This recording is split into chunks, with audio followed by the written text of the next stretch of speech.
Karibu sana kwenye chaneli yetu Ajira Update, na ninakusisitiza kama hujagonga alama ya kengele na kupiga kitufe chekundu cha neno subscribe, basi na kuomba ufanye hivyo ili uweze kupokea taarifa kwa haraka zaidi. Leo hii mada mezani ambayo ninaileta, ninasikia ya kwamba JKT itakuwa ni muhimu sana kwenye vyombo vyote vya ulinzi. Tunatambua ya kwamba kuna watu ambao wamemaliza form 6 na wamechaguliwa kwenda JKT, na kuna rumors za kwamba hata jeshi la polisi itafikia hatua JKT iwe ni lazima, yaani huwezi ukajiunga kwenye chombo chochote cha ulinzi bila kupitia JKT.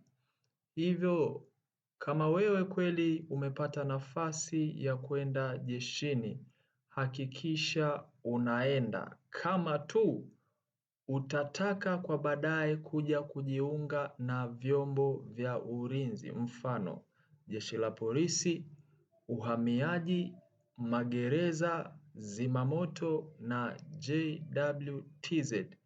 Nasisitiza, kama kweli umechaguliwa kwenda jeshini, yapaswa uende, na kama una roho ya kulitumikia jeshi na haujachaguliwa, basi fanya kila namna uweze kuwapigia watu wa jeshini, uweze kuongea nao na uweze kwenda.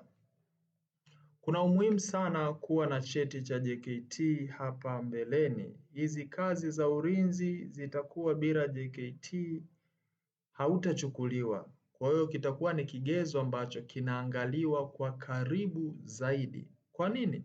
Sababu JKT inafanya kumjenga mtu awe na nidhamu na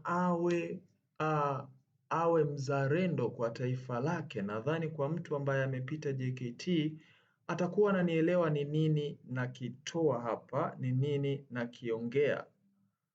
Sasa kwa mantiki hiyo basi, ninatoa onyo kwa mtu ambaye hataki kwenda JKT na amechaguliwa. Brother, my sister, make sure unaenda. Kama tu una ndoto ya kuja kutumikia jeshi la vyombo vya ulinzi vyovyote vile. Kwa hiyo, lakini kama wewe unataka wewe wa maofisini, sawa, haina shida. Sawa. Tuendelee kuwa karibu zaidi, maana ajira za polisi nadhani ziko mbioni, suni zinaweza kutoka. Chao.